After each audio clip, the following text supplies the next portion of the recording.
Hello everyone, welcome to the crypto jungle. आज दो बातें करेंगे इंपॉर्टेंट। पहली तो ये कि क्रिप्टो मार्केट इस तरह से क्यों गिरी और क्या हमें इस वक्त इसे लेना चाहिए, number one. Number two, black rock और डोनाल्ड ट्रंप मिलके कौन कौन से डिसेंट्रलाइज फाइनेंस के कॉइन्स ले रहे हैं। ब्रॉडली 5-6 कॉइन्स उन्होंने अभी तक अपने वॉलेट में इंक्लूड कर लिए हैं।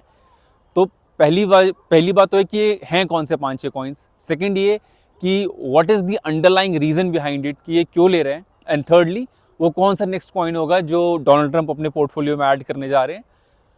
कल जब मार्केट गिर रही थी बहुत ज़्यादा, तब ये वाला कॉइन जिसका मैं अभी नाम लूँगा वो 40 से 50% के आसपास बढ़ा हुआ था। हमने प्रीमियम गार्डियंस में इसे 80 सेंट्स के आसपास इंक्लूड कर लिया था। यूजुअली अब तक मैं नाम बता देता हूँ, एंड ट्रस्ट मी, पिछले 30 सेकंड में मैंने जो भी बोला उसमें से एक शब्द उस कॉइन का नाम है। पर इतना रिसर्च मत करो, पीछे जाके 5 मिनट की वीडियो है। तो नंबर वन, मार्केट क्यों गिरी। आप लोगों के साथ टेलीग्राम पे मैंने स्क्रीनशॉट शेयर किए हैं।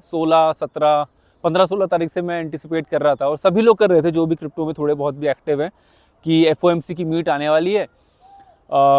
Jerome Paul is the man of Joe Biden and बहुत ज़्यादा पार्टी डोनाल्ड ट्रंप की चल रही है, तो एक स्पॉइलर बीच में आ सकता है और वो आया भी। रेट कट तो आया 25 बेसिस पॉइंट का, बट साथ में ये काफ़ी हॉकिश कमेंट्री भी आई कि 2025 में रेट कट्स इस स्पीड से नहीं होंगे। लेबर मार्केट तो काफ़ी ज़्यादा स्ट्रॉन्ग है ही, लेकिन अगर ग्रोथ और अनएम्प्लॉयमेंट ठीक रही, अनएम्प्लॉयमेंट रेट कम रहा और ग्रोथ ठीक रही, तो यहाँ से और ज़्यादा कट्स की ज़रूरत नहीं है। हालांकि ऐसा लग रहा है कि जो जो ब्लैक रॉक बोलेगा उसी के आसपास की टोन सभी लोग रखेंगे। यार, ब्लैक रॉक को सब पता होता है क्योंकि Larry Fink, the CEO of black rock, उन्होंने आज से 2-3 महीने पहले बोल दिया था कि बहुत सारे लोग बहुत मैसिव कट्स एंटिसिपेट कर रहे हैं, पर इस तरीके से कुछ होगा नहीं। ज़्यादा कट्स अभी आने वाले नहीं हैं। 2025 में तो बहुत ज़्यादा लिमिटेड रहेंगे। ठीक, तो रीज़न तो ये रहा कि भले ही कट आ गया है, लेकिन कमेंट्री काफ़ी ज़्यादा हॉकिश थी। हॉकिश का मतलब होता है, अगर किसी को इकोनॉमिक टर्म में नहीं पता है, तो जैसे हॉक होता है ना, वो नीचे उड़ता हुआ आता है, तो थोड़ा सा मॉनेटरी पॉलिसी काफ़ी ज़्यादा टाइट की जाती है वहाँ पे रेट कट्स कम आते हैं। ठीक, तो पहली बात ये। दूसरी बात ये, क्या हमें इस वक्त इसे लेना चाहिए। तो एक क्रिप्टो में 10K कैंडल का रूल है कि अगर बिटकॉइन, क्रिप्टो नहीं बिटकॉइन में, कि एक साथ अगर $10,000 की कैंडल, रेड कैंडल बन जाती है या फिर ग्रीन कैंडल बन जाती है। ग्रीन कैंडल तो नहीं बनती एक साथ $10,000 की, पर अगर एक बार में $10,000 की रेड कैंडल बन गई तो that is the safest entry point. अगर किसी को लॉन्ग करना है, अगर किसी को ट्रेड लेनी है, या अगर किसी को लॉन्ग टर्म पोजीशन बनानी है, तो वो 10K कैंडल सेफेस्ट है।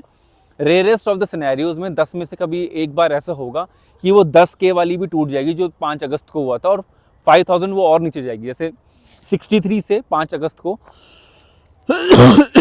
सॉरी, $63,000 से ये टूट के 53 गई थी। एंड उस दिन काफ़ी दिनों बाद ऐसा हुआ कि 5K की रेड कैंडल और बनी और ये 48K तक गई, बट वो बहुत ही लिमिटेड होता है। मतलब it's like would under the water, मतलब रहेगा ही नहीं वो लकड़ी उसके नीचे, तुरंत ऊपर सरफेस पे आ जाएगा। तो उसी तरीके से 48K जाने के तुरंत बाद वो 52 के आसपास आ गया था। ठीक, तो नंबर वन, कोई डरने की या कोई घबराने की बात नहीं है। बहुत नॉर्मल सी लिक्विडिटी फ्लश था जो होना चाहिए था, जो हो गया, अच्छी बात यह है। दूसरी बात यह है कि इसके बावजूद अगर आप ऑन चेन जाके देखोगे तो मैसिव बाइंग हो रही है। हट 8 लगातार ले रहा है। बहुत सारे OG एंड वेल वॉलेट्स जो है वो लगातार कई सारे कॉइन्स को, जो डोनाल्ड ट्रंप और ब्लैक रॉक से रिलेटेड है, उन्हें एक्यूमुलेट कर रहे हैं। तो लॉन्ग टर्म कोई डरने की बात नहीं है। अगर कोई लंबा करेक्शन आना है तो आई थिंक वो 20 जनवरी के आसपास आएगा, जब डोनाल्ड ट्रंप का इनॉग्रेशन होगा।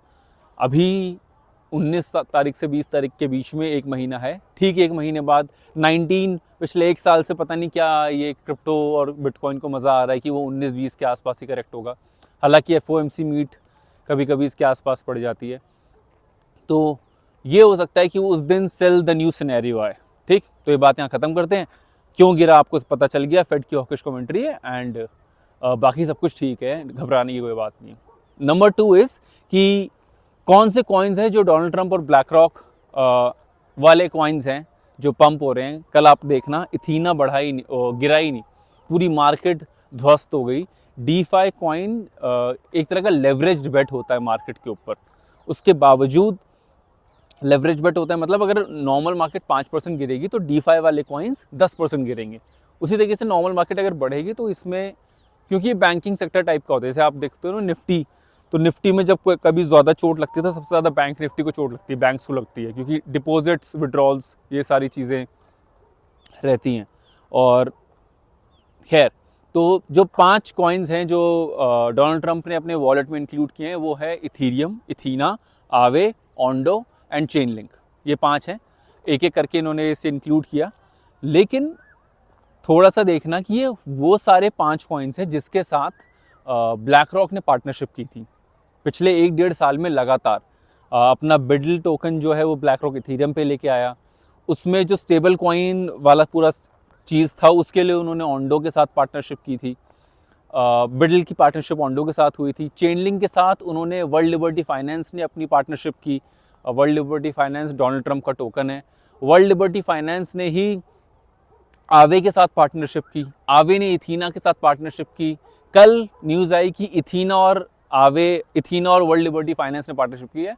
तो आपको समझ आ गया होगा इतने में कंफ्यूज होके कि ये पूरा वेब है world Liberty finance, black rock, Donald Trump का। और जो कॉइन्स इस वेब को अच्छी तरीके से एक साथ इकट्ठा रख पा रहे हैं वो ये कर रहे हैं। डोनाल्ड ट्रंप वही कॉइन्स ले रहे हैं जो ब्लैक रॉक ने जिनके साथ पहले पार्टनरशिप की थी, उन्हीं के साथ अब डोनाल्ड ट्रंप का वर्ल्ड लिबर्टी फाइनेंस भी पार्टनरशिप कर रहा है। क्यों कर रहा है? क्योंकि ये 5 कॉइन्स स्टेबल कॉइन नेटवर्क को पुश करते हैं। स्टेबल कॉइन, वही स्टेबल कॉइन जिसके लिए अभी रघुराम राजन जो क्रिप्टो को स्कैम बताते थे, वही रघुराम राजन ने रिपल को ज्वाइन कर लिया उसके स्टेबल कॉइन के लिए। तो वो स्टेबल कॉइन को एक उसके इकोसिस्टम को सॉलिडिफाई करते हैं 5 चीज़ें स्टेबल कॉइन इकोसिस्टम को। एंड ये 5 या तो DeFi प्रोटोकॉल से बिलोंग करते हैं या फिर रियल वर्ल्ड एसेट। और ब्लैक रॉक का जो सपना है tokenisation of every financial asset, वो इन्हीं तीनों के कॉम्बिनेशन के ऊपर बेस्ड है। DeFi, real world asset and stable coins.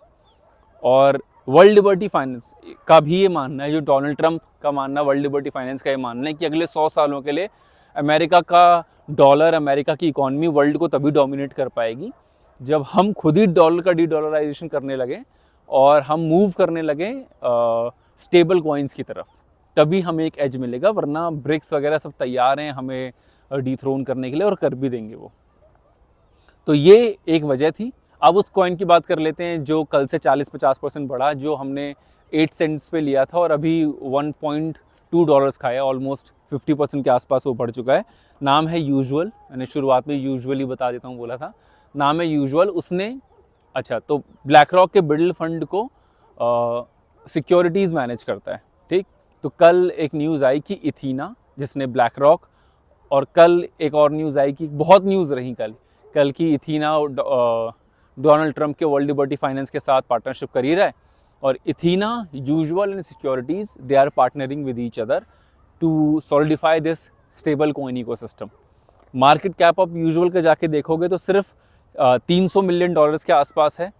Volume उस पर $600 मिलियन का है और उसका TVL, टोटल वैल्यू लॉक्ड है उसमें $900 मिलियन का, ऑलमोस्ट $1 बिलियन का है।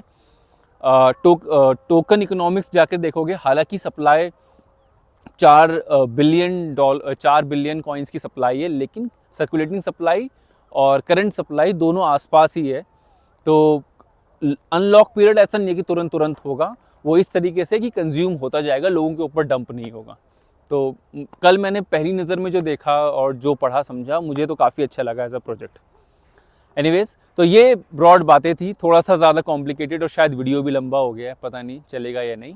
बट आप लोग YouTube फॉलो करो और YouTube को देखो, तो यहाँ पे आपको काफ़ी कुछ 5-10 मिनट में इतना सब समझ आ जाएगा, जिसके लिए आपको अलग अलग जगहों पे 4-5 Instagram चैनल्स, पेजेस देखने की ज़रूरत नहीं है। ठीक है, बाय।